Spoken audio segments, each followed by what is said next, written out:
Halo, assalamualaikum warahmatullahi wabarakatuh. Halo kawan-kawan para pecinta sepak bola dimanapun Anda berada. Bersama saya lagi Ahmad Satria Fazur Rahman. Dan pada video kali ini saya akan membahas pertandingan Liga Champions Asia dan juga AFC Cup yang telah melakoni ya beberapa dua match day ya, terutama yang Asian Champions League ini. Dan saya akan membahas Johor Darul Takzimnya kawan-kawan, dan juga beberapa tim Indonesia dan juga tim Malaysia yang berkompetisi di liga ini. Tapi sebelum saya banyak berbicara, alangkah baiknya jika kawan-kawan tekan tombol like, share, kemudian subscribe channel ini bagi Anda yang baru mampir di channel ini. Karena dengan subscription Anda, mudah-mudahan channel ini dapat dinikmati oleh lebih banyak orang ke depannya. Oke kawan-kawan, tidak salah saya memberikan judul atau thumbnail di video ini bahwa this is a JDT effect ya kawan-kawan. Kita sebagai fans sepak bola tidak terkejut dengan apa yang diraih oleh para klub Malaysia, terutama klub Malaysia yang bertanding di Indonesia. Terengganu contohnya saja mampu menahan imbang Bali United di kandang Bali United, padahal Bali United itu digadang-gadang mampu memberikan kemenangan bagi fansnya ya, karena mereka bermain di kandang, sedangkan Terengganu datang sebagai tamu dengan berbagai support yang ditunjukkan oleh para supporter tidak menjadikan Bali United lebih rapi. Dan ini memang kelemahan dari Bali United.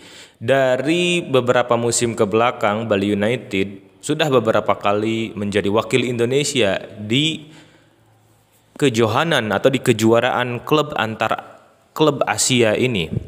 Akan tetapi Bali United lagi-lagi kembali memberikan hasil mengecewakan bagi Indonesia. Setelah sebelumnya di kualifikasi Champions League juga kalah lawan Liman dari tim Hong Kong kawan-kawan.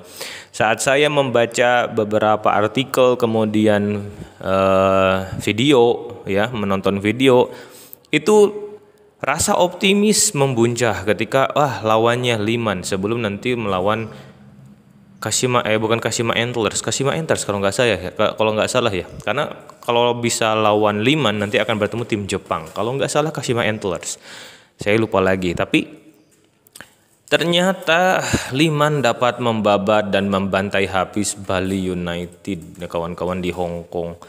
Ini hasil yang di luar prediksi dan perkiraan, karena Hong Kong sendiri itu bukan tim yang memiliki kekuatan sepak bola yang kuat, terutama di kelas tim nasional. Kemudian Indonesia juga mendapatkan hasil negatif saat Sabah FC yang dibawa oleh, atau maksud saya yang juga diperkuat oleh seorang Sadir Ramdhani, bisa mengalahkan PSM Makassar secara mengejutkan kawan-kawan ya, 5 gol mereka lesakan ke gawang PSM Makassar. Padahal PSM Makassar adalah juara Liga Indonesia di tahun sebelumnya atau di musim sebelumnya. Bayangkan saja, juara Liga Indonesia dibantai oleh Sabah FC, yang notabene Sabah FC ini bukan kampiun atau bukan championsnya dari Liga Malaysia. Nah ini sebenarnya memang ada beberapa faktor yang menjadikan PSM ini tidak mampu menunjukkan kualitas terbaik. Salah satunya memang faktor keuangan klub, financial klub, karena setelah berakhirnya pertandingan, Fernando Tapares, seorang pelatih dari PSM Makassar, itu memberikan kalimat yang menohok atau memberikan respon yang menohok dan juga komentar yang negatif terhadap performa klub PSM Makassar. Klub ya, manajemen klub, bukan performa pemainnya. Karena bagi kawan-kawan nih yang suka bermain Football Manager, persis tahulah ada di sana sisi apa ya, maksud saya bukan performa, tapi kalau mentalnya bagus itu, kalau kalian bermain Football Manager itu panahnya ke atas, apalagi membara itu ya, motivasi. Nah itu ya, kalau para pemain motivasinya tinggi, tentu saja mereka mampu mengeluarkan permainan yang hebat. Akan tetapi karena manajemen dari PSM ini ya katanya kawan-kawan ya, beberapa pemain itu gajinya belum turun atau belum dibayar, pasti akan mempengaruhi performa mereka di lapangan, karena ya gaji mereka sangat butuhkan. Mereka sudah menjadi champion, sudah menjadi juara, tapi ternyata gaji belum dibayar. Nah, pastilah performa di lapangan itu akan menurun ya kawan-kawan. Tapi 5-0 ini bukan hasil yang bagus. Kalau misalnya kalah dengan 1-0, 2-0 oke lah. Tapi kalau banyak sekali gol yang diborong oleh Sabah FC, menurut saya ini harus ada yang harus diperhatikan atau ada yang harus diperbaiki dari performa PSM Makassar. Karena secara tidak langsung klub-klub ini, Bali United dan juga PSM Makassar, mereka membawa nama Indonesia. Nah, di beberapa kolom komentar dan juga di beberapa media sosial, banyak sekali netizen Indonesia yang menyebut bahwa Liga Malaysia adalah Liga Petani. Akan tetapi ternyata Liga Petani itu mampu memberikan performa lebih baik daripada liga kita. Nah, ini sebenarnya ada yang salah. Jika kita orang Indonesia itu melihat bahwa Liga Malaysia lebih rendah daripada Liga 1 Indonesia, maka peta ini udah berbeda kawan-kawan ya. Beberapa tahun yang lalu, 10 tahun yang lalu, oke lah, kita pasti menganggap bahwa liga kita lebih adikdaya dan adikuasa daripada Liga Malaysia. Contohnya saja, striker dari tim nasional Malaysia, Safi Sali, yang pada tahun 2010 itu pernah membantai Indonesia di ajang AFF 2010. Waktu itu kita kan kalah dari Malaysia lewat gol yang dihantarkan oleh seorang Safi Sali. Ia akhirnya tertarik untuk memperkuat salah satu tim Indonesia. Nah, dan akhirnya ia bermain di ISL atau Indonesian Super League. Nah, memang pada saat itu kualitas liga kita sedang bagus kawan-kawan. Tapi sekarang ada fenomena yang menarik dari Liga Malaysia, yakni munculnya Johor Darul Takzim. Johor Darul Takzim menjadi tim terkuat di sana. Betul-betul tidak bisa dikalahkan. Menjadi tim yang kuat di segala sektor. Sektor keuangan pastilah ya. Sektor finansial kuat, kemudian mereka memiliki materi pemain yang tidak bisa diremehkan. Saat melawan Kawasaki Frontale saja, menurut saya Kawasaki Frontale beruntung menang 1-0 ya. Karena memang JDT mampu memperlihatkan permainan yang lebih baik daripada Kawasaki Frontale saat itu. Kemudian di pertandingan sebelumnya, JDT mampu mengalahkan BG Pathum United, di mana BG Pathum United ini mereka menjadi host ya kawan-kawan.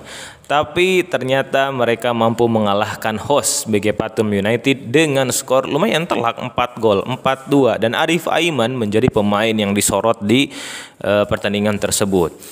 Pada awal-awal pertandingan BG Pathum memang memimpin ya kawan-kawan. Memimpin, akan tetapi dan juga mendominasi. Di segala lini BG Pathum mencoba untuk mendominasi. Tapi ternyata kualitas dari Johor Darul Takzim tidak bisa disepelekan dan juga tidak bisa dianggap sebelah mata, karena Johor Darul Takzim memiliki kualitas yang terbaik menurut saya di Asia Tenggara di segala lini. Akhirnya terbukti kawan-kawan, BG Pathum United takluk dari Johor Darul Takzim dengan gol-gol yang indah. Salah satunya adalah gol terakhir dari Arif Aiman di sisi kanan penyerangannya lewat lemparan dari luar kotak penalti, kemudian dia menggiring di sisi kanan dan mampu menjadikan game over bagi BG Pathum United. 3 mata atau 3 poin pertama yang sangat penting bagi JDT sebelum nanti mereka akan bertemu dengan Ulsan Hyundai dari Korea Selatan. Dan menurut saya JDT memiliki kans besar untuk lolos ke babak 16 besar atau ke babak knockout, karena mereka sudah mempersiapkan tim ini sejak jauh-jauh hari. Pandangan mereka, mindset mereka sekarang bukan hanya liga saja, karena memang liga mereka sudah pegang, tapi mindset mereka, tujuan mereka adalah Liga Champions Asia. Sehingga dari depan ke belakang, materi pemain yang dimiliki oleh JDT itu luar biasa. Nah, kenapa tadi awal-awal video saya bilang bahwa ini adalah JDT Effect? Karena memang JDT menjadi tim terkuat dan seluruh tim yang ada di Liga Malaysia semuanya ingin mengalahkan JDT, dan JDT menjadi tolak ukur ya kawan-kawan, menjadi tolak ukur kekuatan bagi mereka, sehingga semuanya juga ingin berkembang. Di Indonesia memang liganya kompetitif. Jadi kita tidak bisa menebak siapa yang akan menjadi juara. Persib saja di awal-awal musim terpuruk di dasar klasemen. Kemudian beberapa tim terpuruk di dasar klasemen. Akhirnya sekarang naik kembali dan kita tidak bisa memprediksi siapa yang akan menjadi juara. Liga Malaysia sudah dapat diprediksi juaranya pasti di sana ada JDT menjadi tim terkuat. Banyak orang yang mencibir bahwa JDT nggak ada lawan di sana. Tapi kawan-kawan, dengan kehadiran JDT yang superior seperti ini, tentulah klub-klub yang lain tidak tinggal diam juga. Mereka terus mengejar JDT dan merebut tahta kedua dari tim-tim yang lain. Dan merebut tahta kedua ini tidak mudah kawan-kawan, karena mereka juga harus melawan JDT 2 kali. Nah, untuk melawan JDT dan saat melawan JDT ini, para pemain dari klub yang lain itu mengalami peningkatan skill karena mereka menghadapi tim yang lebih kuat dan lebih tangguh, yakni Johor Darul Takzim. Nah, sehingga dengan munculnya tim ini, pasti tim-tim yang lain juga akan naik semuanya kawan-kawan. Meskipun sulit bagi mereka mengalahkan sebuah klub yang bernama Johor Darul Takzim ini. Nah, jangan sampai tim-tim di Indonesia atau Liga Indonesia ini seperti apa yang terjadi dulu nih kawan-kawan. Dahulu kala Jepang datang ke Indonesia untuk belajar sepak bola dan pengelolaan liga. Jepang yang sekarang mampu mengalahkan Jerman 4-1, kemudian mampu mengalahkan tim-tim lain ya. Sudah banyak tim-tim Eropa yang dikalahkan oleh Jepang. Mereka dulu belajar kepada Indonesia. Pada waktu itu Liga Indonesia lebih baik daripada Liga mereka, akan tetapi mereka maju. Kemudian yang 10 tahun yang lalu Liga Malaysia di bawah kita, tapi sekarang Liga Malaysia sudah maju ke depan. Kita tidak boleh selalu merasa superior di atas orang lain. Kadang-kadang kita harus juga berkaca kepada liga-liga yang lain. Kita sudah tertinggal oleh Liga Thailand, kita sudah tertinggal oleh Liga Malaysia.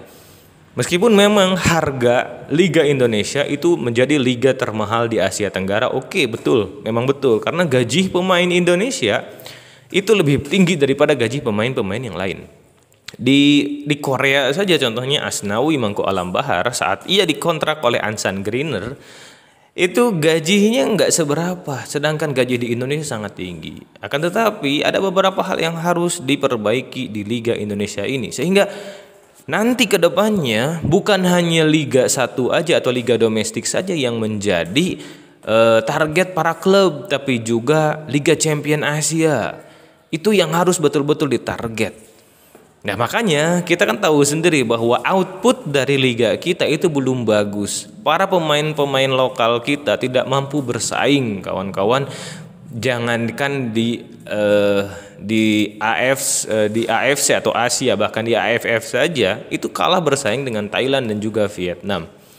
Lihat peringkat kita di 147 dunia, kita kalah oleh Thailand, kita kalah oleh Vietnam. Jadi kita tidak bisa merasa besar begitu saja, lebih baik begitu saja. Karena ada beberapa hal yang harus diperhatikan.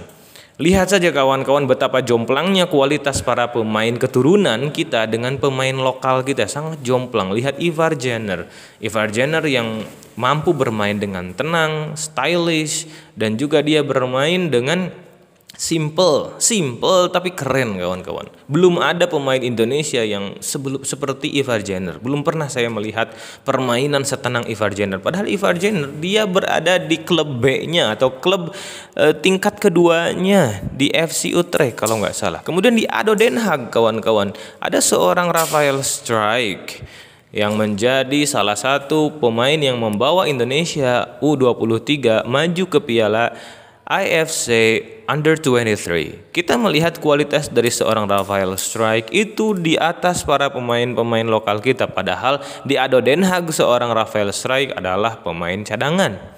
Kemudian selanjutnya ada Elkan Baggett di belakang. Padahal Elkan Baggett di Ipswich Town dia belum pernah melakukan debut di divisi Championship kawan-kawan.